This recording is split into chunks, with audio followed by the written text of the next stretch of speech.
So far, up to this point, we've done a variety of movements that I've described as being based, broadly speaking, around the kind of basic punches that we might do each one. So we've got the basic jab, and I've compared this to this kind of basic poking strike, and the basic cross, which I've compared to this kind of Xing Yiquan spear, and this, just broadly speaking, equivalent to the hook. And I've made this distinction based on the rooting, the physical postures that we're doing with the staff they're not exactly the same, but they're very broadly similar, and they use very similar rooting. So if we root like this for the jab, then we root like this for this kind of poke this way, or thrust if you like, and if we root like this for the cross, then we root like this for this thrust this way. And similarly, if we root with the hook this way, we root this way. So our next posture, if we've done 1, 2, 3, is going to be the backhand. What might be the equivalent to the backhand hook. And the thing about this is it's an irregular case. It's an irregular case when it comes to the rooting. So we can root it like this way, come out and root it this way, and it's just a little bit too slow. That's all. It's just a little bit of an odd movement, and again, like I put out a video where I'm talking about the idea of simplicity, where I'm saying, you know, don't get confused with this idea of simplicity. Like the genius of this movement concept that underpins each one is that you've got to search in every movement for the way to maximize power, and it's different in each case. And we start developing an intuitive ability, a trained intuition, this wonderful contradiction that underpins each one, a trained intuition to find what's the right kind of rooting, what's the right way of using the body. And that's why we do all kinds of different movements.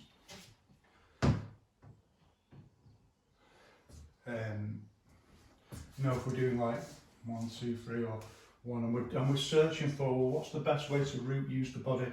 How would you anchor it against the floor to find the right way of transmitting power to hit someone with the floor or push someone with the floor? It's a phrase that we use. So if you push like that and you twist up off the back foot, then you're pushing with the floor. Or if we push like this and we use this, say like a car suddenly braking, or if you keep the foot quite still and just do it like that, and you see all these different varieties and variations, and it's people just searching for the right way to transmit force. And within that, then you start making a range of compromises, like, well, if I do it this way, is it faster than doing that? Is it faster but less powerful if I do it this way? And is speed more important than power? This is a movement very much like that. It's just faster, it's just that little bit slower to go out and then twist in this way, which we can do it like this way. And we do that sometimes that's the right call. But the posture we want normally as our standard is to use the front foot rooting, but in a little bit of an odd way. So before, when we did this way, 1, 2, 3, we go this kind of phase movement. 1, 2, this is the equivalent of the orthodox left hand hook, 1, 2. This time we're going to twist in this way. So the foot, the rooting and the strike are going to go opposite to one another like this. This kind of closing movement. And I often talk about this idea that you see in the old wushu texts all the time, like wushu is just opening and closing, lifting and falling. And this is one very good example of this, that this is closing, so the qua and the shoulder go in, so the body goes in. Of course, that idea has multiple different meanings, like everything in wushu. You've got to kind of get your head around this principle of Chinese philosophy and Chinese physical culture. That the same idea has multiple different implications on different levels, often on different levels of understanding as well. With the usually based around the idea that the simplest idea is the most profound. The simplest idea has the most implications. It unfolds into the most different examples of wonderful different fractal replications and implications. The simplest ideas have the implications that go, that just keep extending. And anyway, so we can call this a kind of closing movement where we hit in this way. And there's a little bit of screw force here where we're just turning the wrist a little bit like we're pulling something in this way. And the shoulder comes in. It's exactly the same movement as if you hit with your shoulder. 1, 2, and we come in this way.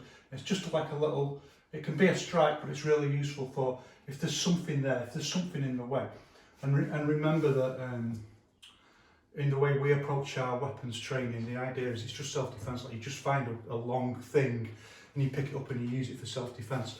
So we free ourselves from this rather old-fashioned, anachronistic paradigm of thinking like staff versus staff. I mean, that's outside of a Robin Hood movie, that's very unlikely to ever occur, but you might find yourself in a self-defense situation where you just pick something up, a long piece of wood or broom or a mop or something, and it sounds ridiculous, but think about that terrorist attack where someone picked up a narwhal tusk off the board that was on the wall and had to use that to fend off a terrorist. So that's the idea anyway. So if there's something sort of in the way, and it could be a guard, it could be another stick, a knife, anything, and we just want to flick it, and that's why we do this movement this way, moving inside, because it's just miles faster than going like that. It's just, when you do it, you'll see to get this phase like. So it's a great example of like the exception that proves the rule, because to do this phased movement like that is absolutely correct posture, but it compromises speed. It's too slow. Whereas this, 1, 2, you can do it almost without any phasing whatsoever. There's a tiny little bit you feel it. You just go that way a little bit, and then because you've got to anyway to get past if the target's there, you've got to come past one, and just a little flick, and you only need a tiny little space to make this posture work. Anyway, as per usual, we start out with an exaggerated movement and practice it slowly to catch the feeling. So we emphasise and exaggerate this phase, and it also helps us to just get this screwing force correct. There's just a little bit of a pull back in with the, can you see that? 1, 2, 1, 2, where we just pull back and just twist a little bit. And the same with the, look at this hand, 1, so one's going like that, one's going like that.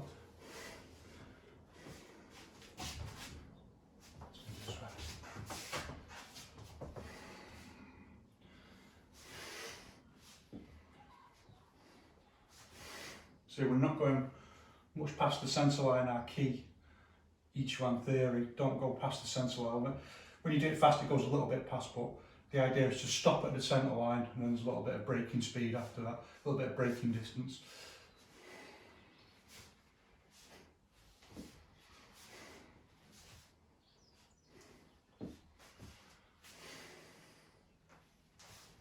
I'm aware that I pull funny faces though, I've seen that on the video now.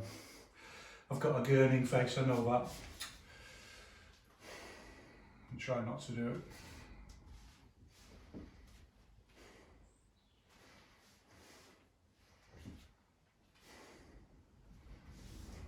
And look, you don't always need to keep this focus of looking directly at the, you don't have to look the person right in the eye. It's not sex. You can use this, and that's why I do it all the time, where it looks like I'm looking away, but actually what I'm doing is I'm trying to take in the whole person rather than look at one point, and that's why I just kind of look a little bit to the side sometimes like that, where I'm looking at the whole picture. And so again.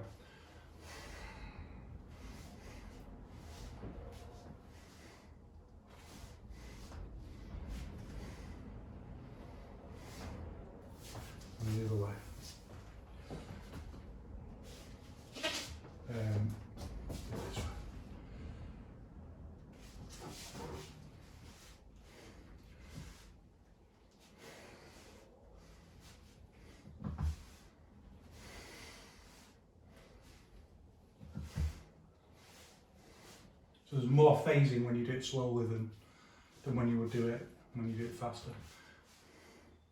Mostly because of this exaggerated movement.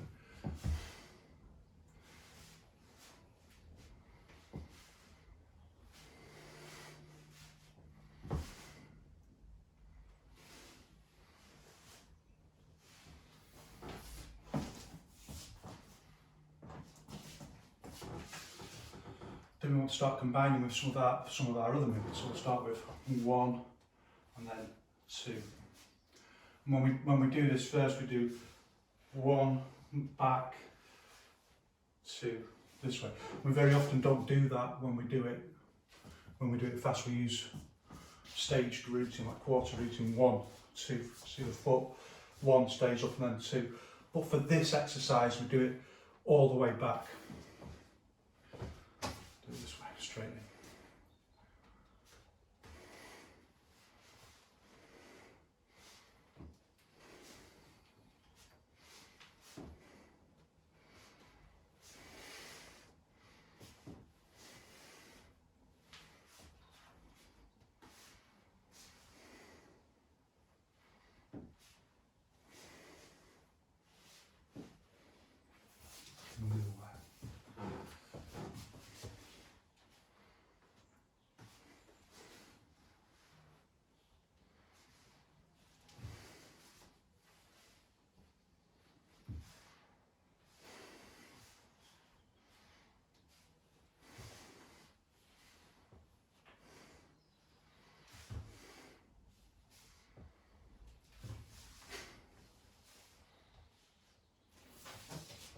So now what I'm going to do, because I think it'll be quite helpful to do that,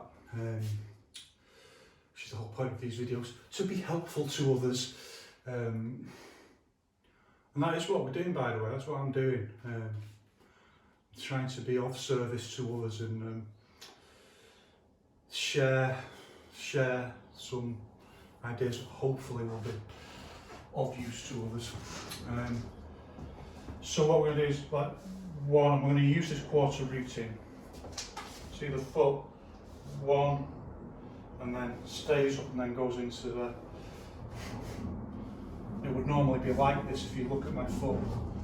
1, 2, rather than 1, 2. It's too formalised and it's too slow. Do you see some people doing that? And anyway, I'm not going to criticise it. 1, 2, but this is the way you do it when you do it fast. 1, 2, like that. 1, 2, and you just don't let the foot go too far. So I'll do it this way so that you can see the routing much more clearly and see the quarter routing hopefully much more clearly. We'll do it slowly.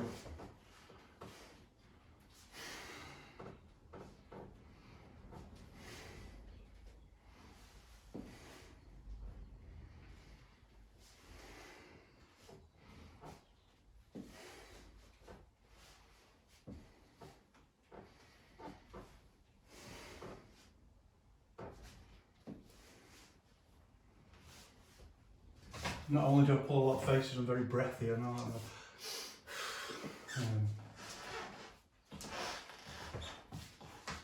Breaks that rule a little bit about natural breathing, but if, Yao Zhongzhun talks very interestingly about this idea of trained natural breathing, that natural breathing changes as you go through the training and you engage your intent and breath moving and out of being natural or controlled.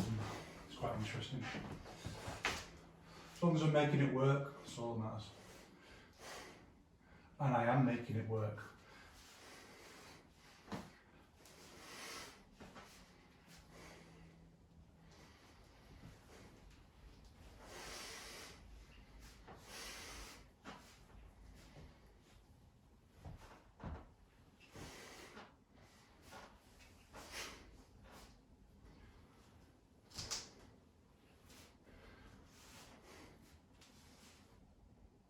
And again, another point on this, the way I'm looking,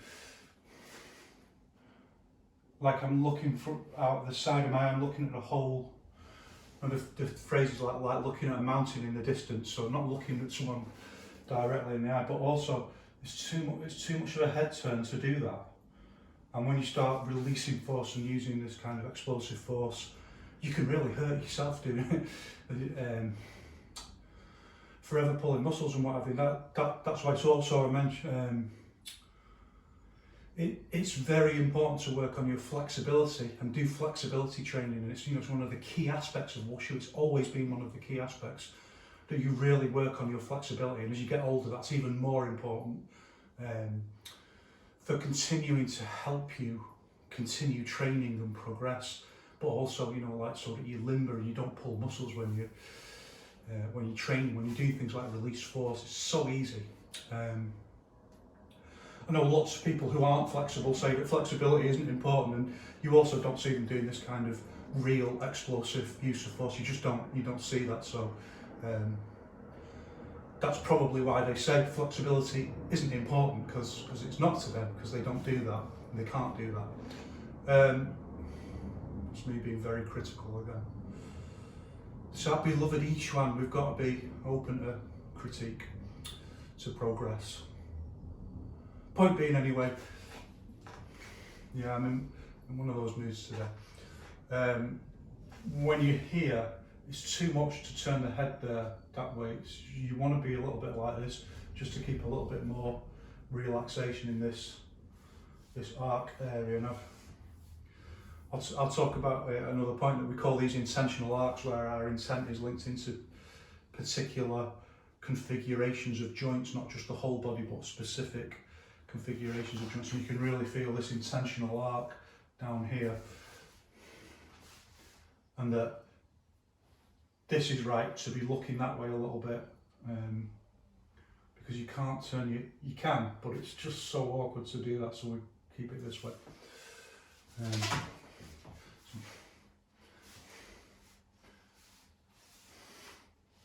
Yeah, let's change.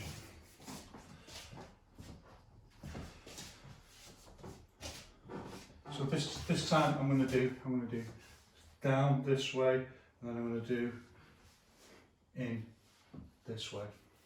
And there's a few different ways of doing this. We're going to do one, and then so one semicircle, one, and then semicircle up this way.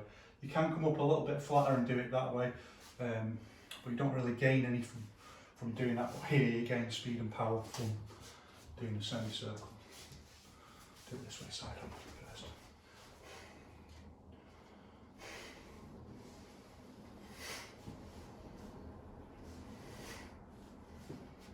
So even though I'm flowing, there, lock point, and then back into flow, lock point. So, one.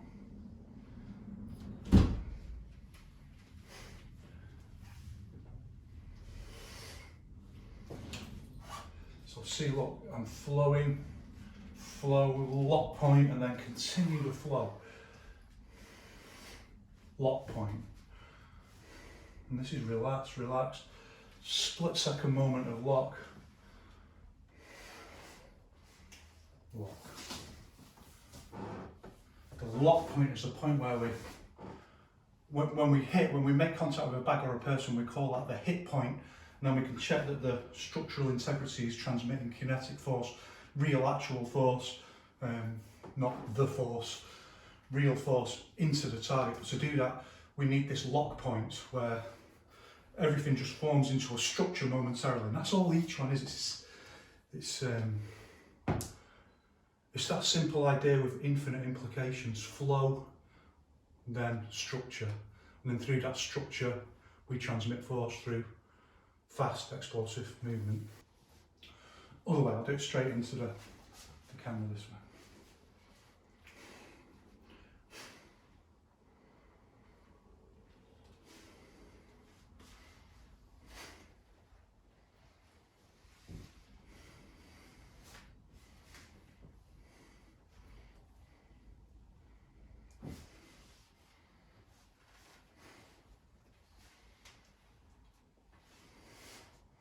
If you've been very observant, you'll see that my body is actually making little lock points very often along the way. Even I'm going to do it deliberately. That's intent in the body. So I'm doing it deliberately, but the flow of the stick isn't. I can do it, well, it's just the same way we move and we just, you know, we just create, you can do it with the, just exactly the same, just creating lock points with the stick.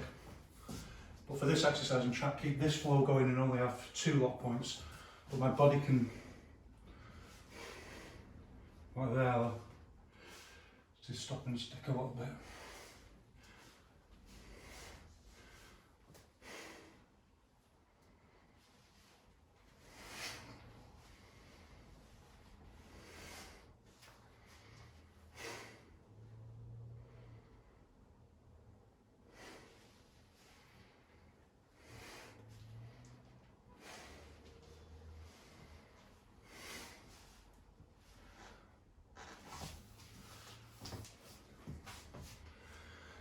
Here's a point that just occurred to me then that I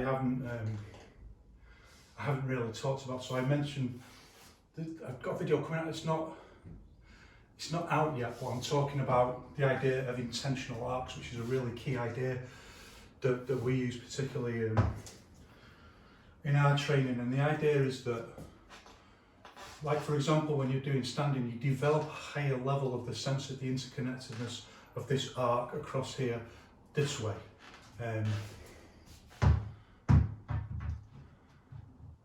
Which is much more than just proprioception. It's kind of fashionable now to say, oh, you know, Tai Chi Chuan is valuable because it improves proprioception, but it's not just about where your hands are, knowing where your hands are.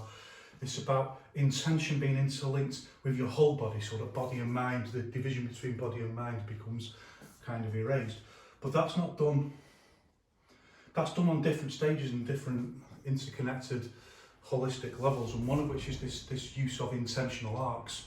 And it's the idea that in each one, when we talk about like where you like have an apple or a ball under each arm or in the elbow pit behind each knee, you know, and keeping this rounded structure. And one of the intentional arcs that's most important that we start with is this one with the arms, where you feel the integration of the joints. So that integration of the joints is very closely interconnected with your intention, so that you're maintaining it all the time. And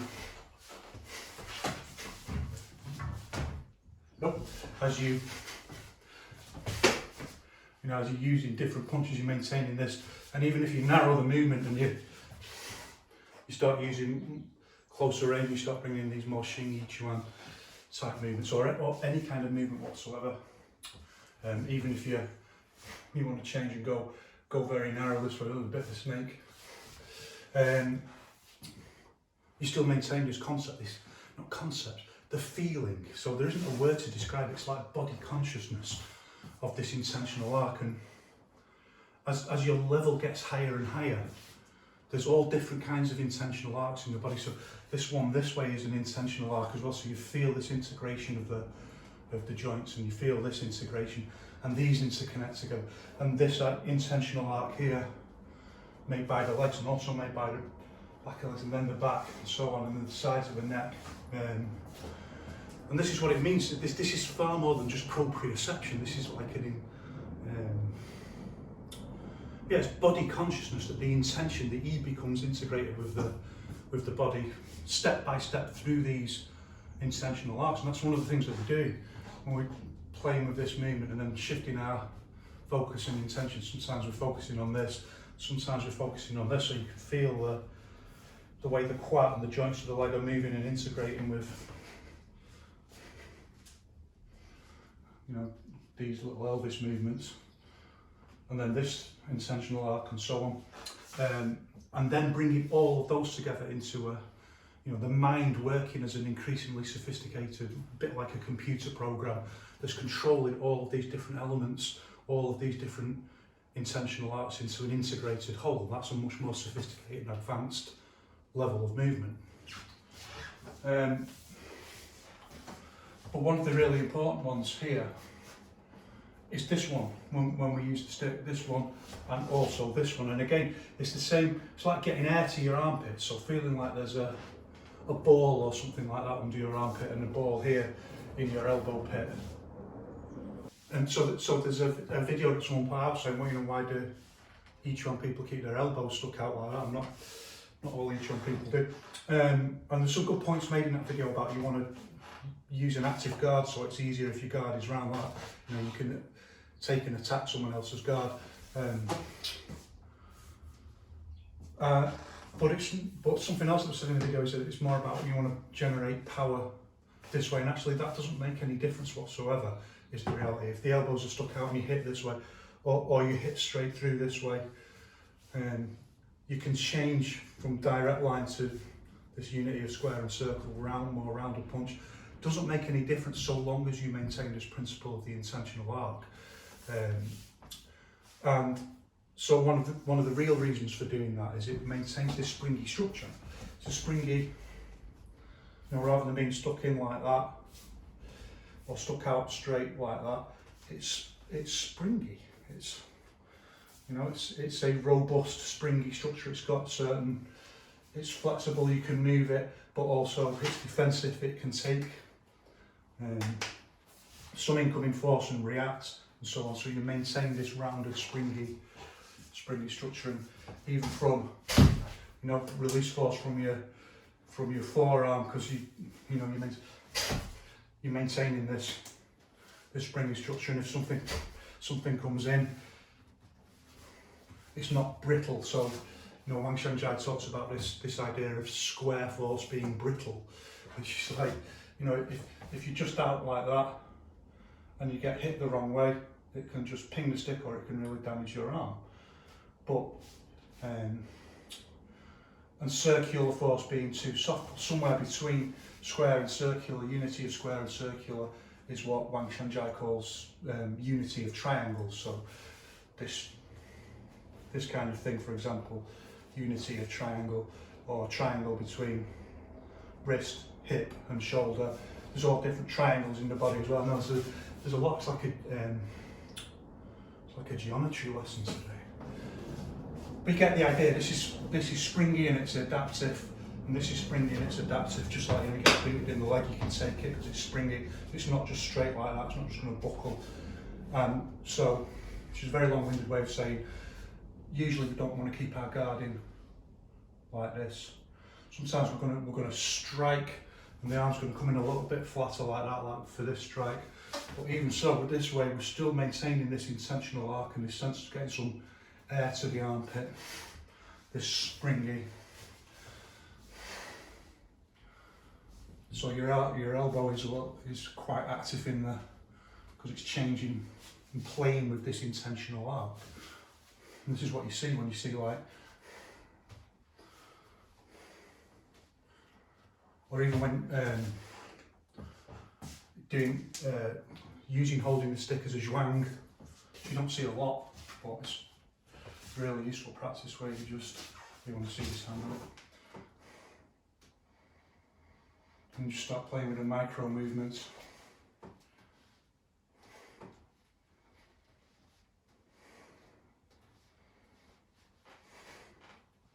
And you're playing with this intentional arc.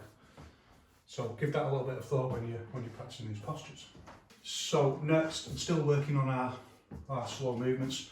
I'm going to do in this way. So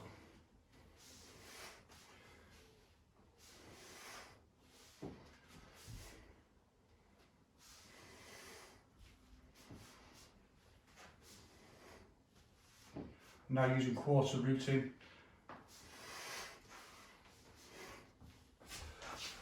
Do this way so you can see it more clearly. I'm not putting my heel down in between.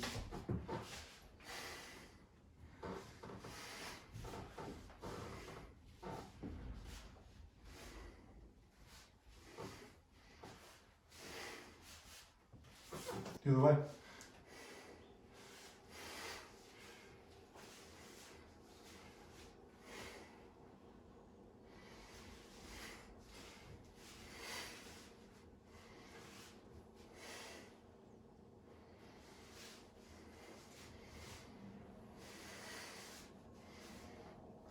So you can see this, you start seeing the links between Tai Chi Chuan and Yiquan, and also this way of moving that's really looked down upon, I know, by the wider martial arts community. This very seems like kind of over the top movement, but that's what we're doing, is playing with our interconnection between E, intent, and these intentional arcs that are forming structures that we're going to hit with. As long as you can then bring that into explosive, fast movement, that's fine, then the method is right. If you can't, then there's something wrong, there's something missing.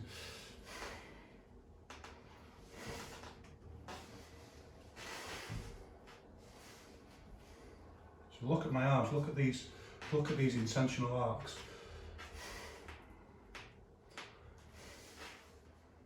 And the phasing, the screwing force and lock point.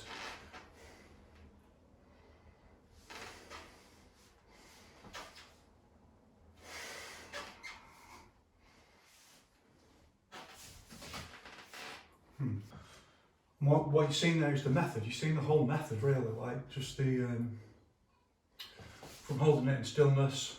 I'm going to do a different one now anyway. So from holding it in stillness and then slow movement. Once you've got the correct feeling of the dialectical interaction of relaxation and tension. It's not rocket science, and I'll talk about it another time, but what standing is doing isn't like downloading something into you, like chi or something like that. It's trying to develop a certain body movement quality, and you can develop that quickly or it can take ages. It just depends on the person. Once you've got it, once you've got it, then you can work with it and develop it, and what we call cultivate it. Just developing an increasingly more sophisticated body control, becoming ever more fine-grained. So from standing, we start just developing that. It's much more than proprioception. There isn't a word for it. It's body consciousness. We start developing it, and we start developing that feeling in the body, the physical feeling, somewhere between relaxation and tension, a dialectical interaction. Then we start playing with it, extending that same feeling into movement. So I'm not going to do that one. I'm going to do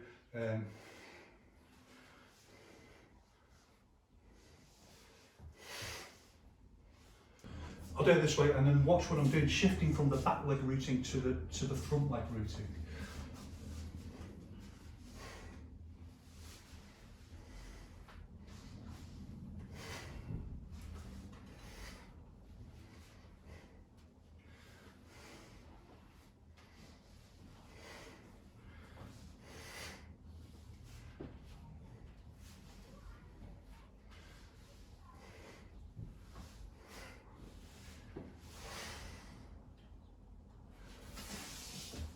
The other way.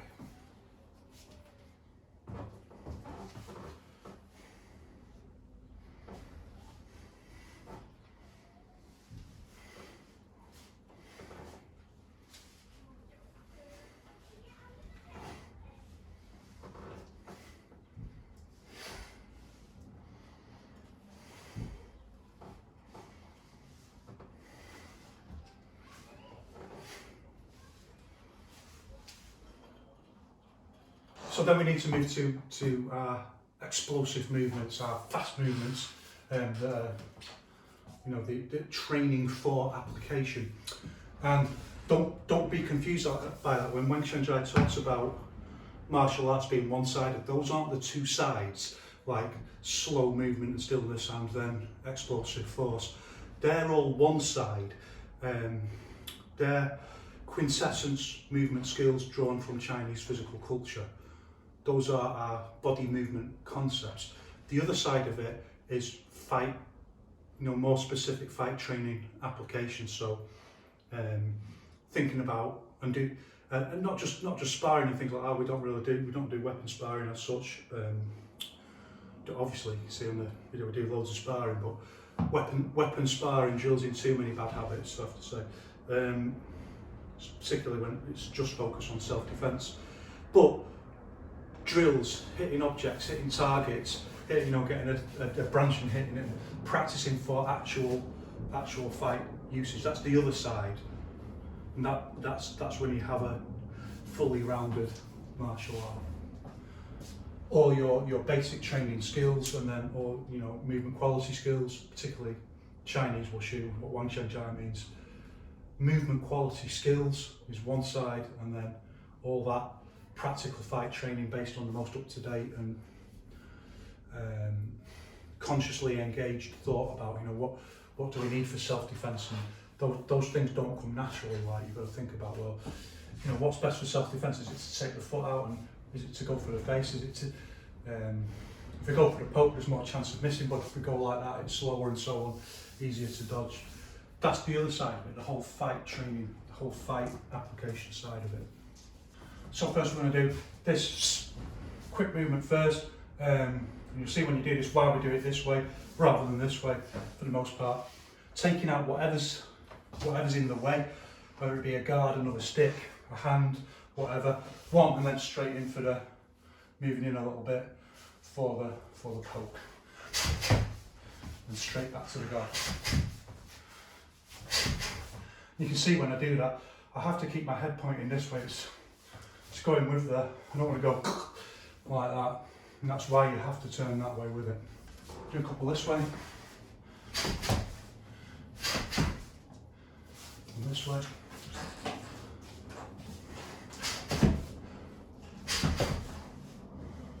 And next I'm going to do low this way, so one, it's exactly the same. But just remember our rules that we don't want this hand too near so it might be tempting to do it like that. But even if it's close range, this hand should come out. It puts more pressure on this hand, but we can go to the finger thumb grab more. What we don't want is this too close to the face, because someone's only got to kick it like that and you get it in the head like that. Which could easily happen. So we're going to do one first, and then we'll go straight in for the poke this way.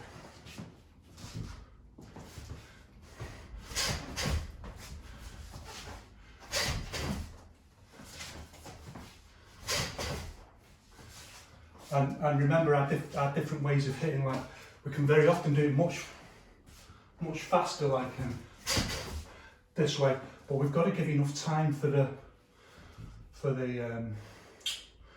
to give it enough time to hit. Like, if we're hitting a leg, we don't just want to sting it, we want to go through it, we want to add some force and take that leg out and go through and hit, because we're thinking about self-defense, it's not point scoring.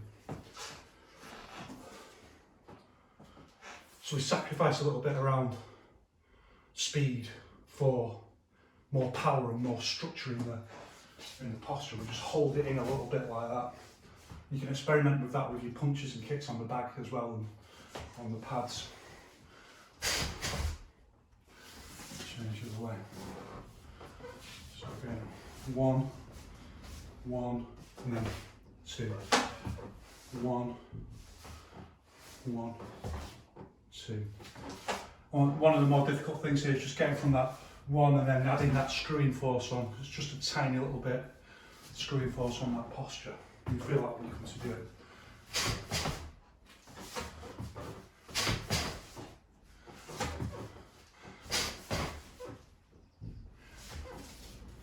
So next I'm going to do one hitting in this way, then I'm going to step and hit this way. So 1, 2.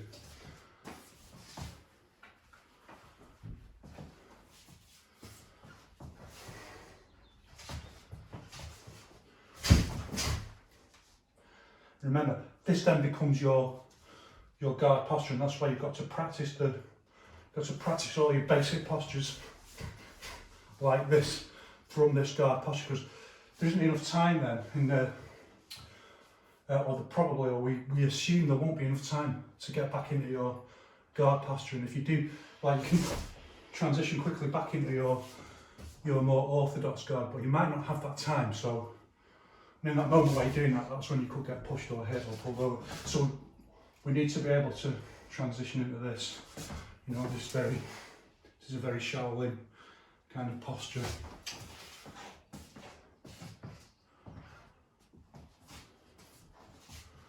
So again, 1, 2, and this is the poking jab. Look, it's still rooted from the back foot. Look, as I twist in with twisting force, whole body screws into the, screw force I should say, whole body twists in. See where the structure is creating the force. And this is one of the things when Yao Zhongzhun talks about weapons being just an extension of the body. If you can generate force this way through a structure, if you just add on a weapon and just transmit the force from the structure to the end of the stick, then it's literally just an extension of the body.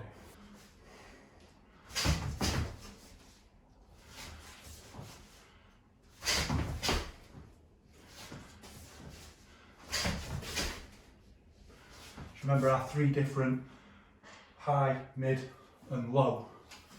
It's not like a rule that we can only go for high, mid and low, it's just that you can't practice, well, you don't want to practice every infinite variation, but if you practice high, mid and low, then you can adapt to any point in between.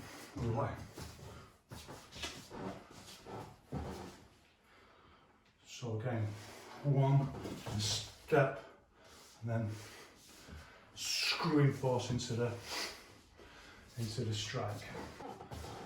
So again, one step, screwing force into the strike. This way, instead of doing the one step strike, I'm going to do one and then explosive stepping straight into the strike. And remember, I talked about this idea that there's different ways of stepping, and it's quite an interesting point that some people will reach where they're, for example, hitting the bag or sparring, and it's like we can't make each one work. The step is too slow, step, punch is too slow, and then you realise, like, why are you trying to step and then punch? Like, the idea is the harmony of the foot and the hand. You're like, 1, 2, they land and hit together. They land and hit together like that. So once you make that breakthrough in your footwork, it totally revolutionises the way you use all these techniques. So one, and then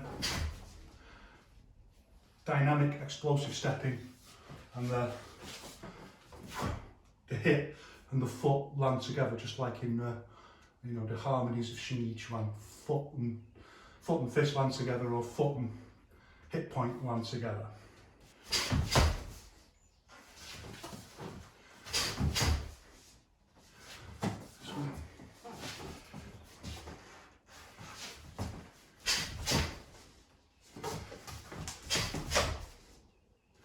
That explosive stepping just makes it all much faster movement. Yeah, you can slip. All kinds of things can happen. You can slip, you can miss, but like Sun Tzu says, in battle, it's always different. There's always something else happening. And also, that's another very good reason why you need good flexibility, because if you really do slip, it's very easy to pull muscle. So this time I'm going to do quite they're all aggressive, much more aggressive than poking someone right in the face with a big stick. I'm going to shift in, and we're using this that I've talked about multiple times. Back foot, then lead foot, Michael Jackson step. I'm going to use that, again, unity of, one of the harmonies of Xing Yiquan, unity of landing the step and hit to here. In this way, and then we'll change back to the one, so it's all low. This kind of Shaolin sweeping the floor technique. 1, 2.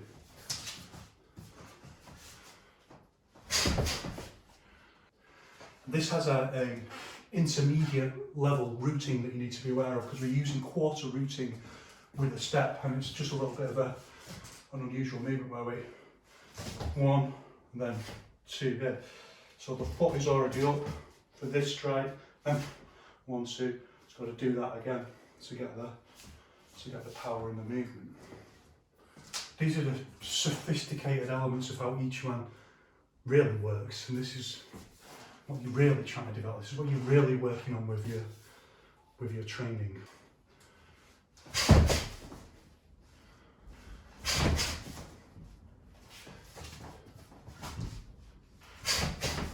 Nope.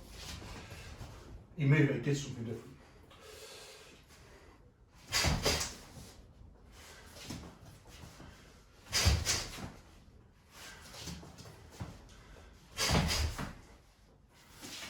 Another way.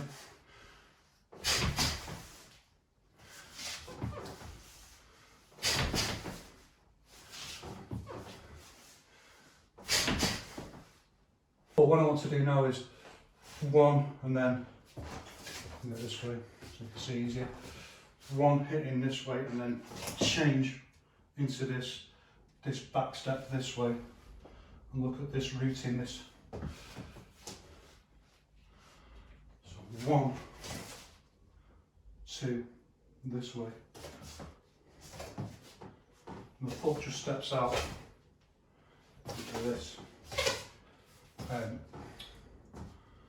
All these kinds of routing have different names just to make it easier for you to remember and for you to teach and to think about. But so this is slide routing, by the way. So 1, 2, and it just slides back like that into the posture. But don't be deceived. These things, you develop them intuitively, or they come intuitively after a point. Your teacher shows you, and or you practice them, or you see them on a video. It's perfectly possible to learn from videos. Don't listen to anyone who says otherwise. Kenichi Sawai says you can learn from a photograph. That's so wonderful, and it's true as well. You can learn just from a word, an idea. And Wang Shangjai talks about this like a really good student who just say something and they just get it from a word, and or from a simple concept, and then they just take it and fly with it. Not everyone can do that, I know. So we have these structures and things have names to help us pass on the information. So 1 and then slide routing this way. 1, 2, and the stick is out this way again, just so that it doesn't get, if it gets kicked, there's at least some space to stop it from hitting in. And how high it is depends on where the target is, so we can do different variations. In fact, I'll do that, so it's a little bit different. So.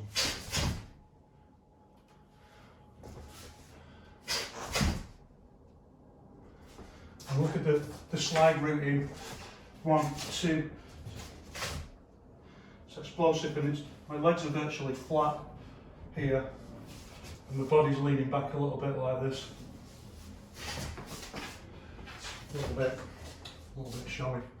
It's not really. This is a legit posture, by the way, that I'll talk about another time when someone's very close to you. But it's almost into that posture. 1, 2, where see this arc of the back here, and this is how we're developing. This is partly how we're getting our force here with this movement, sound effects and everything. Again, you can do it more long range. Hold the arms out a little bit longer, and out from the body this way. Or we can do it close range. This way and hitting this way.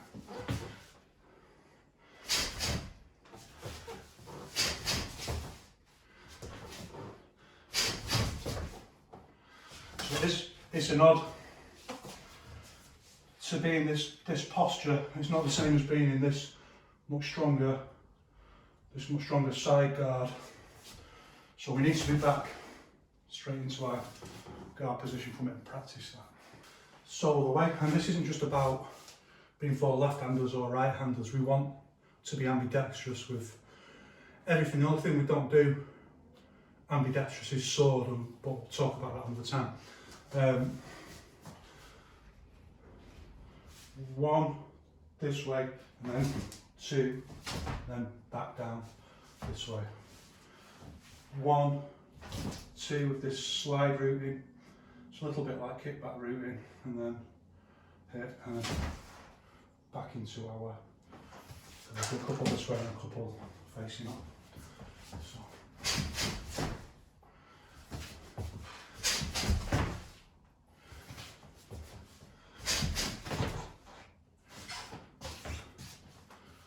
focus on this way so you can see a different angle.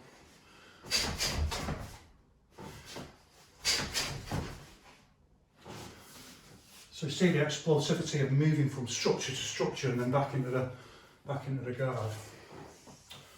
Flow within structure, structure within flow. It's like stillness in movement and movement in stillness. Again, like, so talk about these ideas having multiple different implications and connotations in different.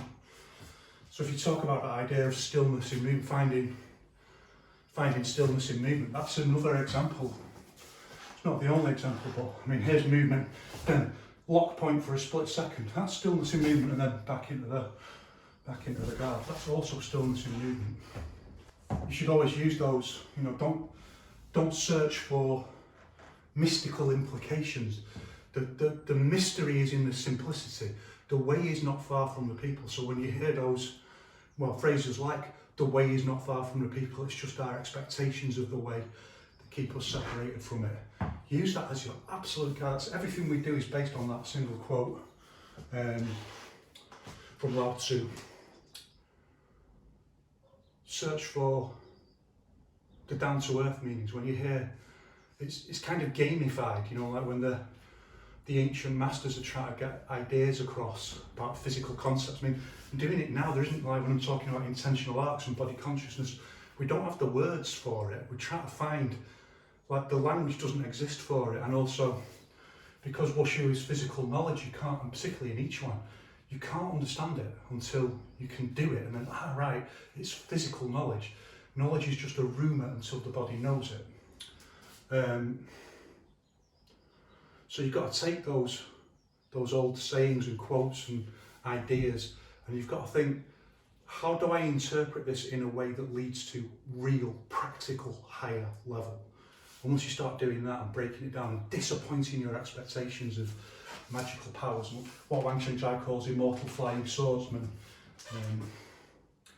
disappointing those expectations, like, it's just that, right? So when that phrase says that, you know,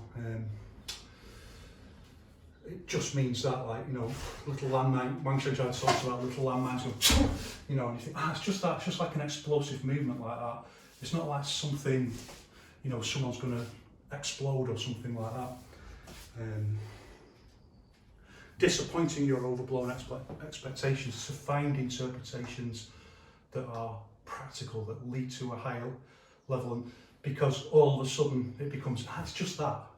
Just that, and when you disappoint your expectations, then ideas come back down to earth and you can actually achieve them, rather than it being like, oh, you know, like this 300-year-old Taoist master could levitate and stuff like that.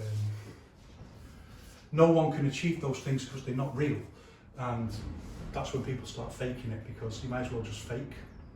You may as well just fake it. You may as well just do that and have a student throw themselves backwards, because you can never achieve that skill in reality because it's not real. So anyway, if you want real skill, disappoint your expectations. The way is not far from the people. Meditate on that concept. Think about it, how important it is. So it's just the key that opens up the lock.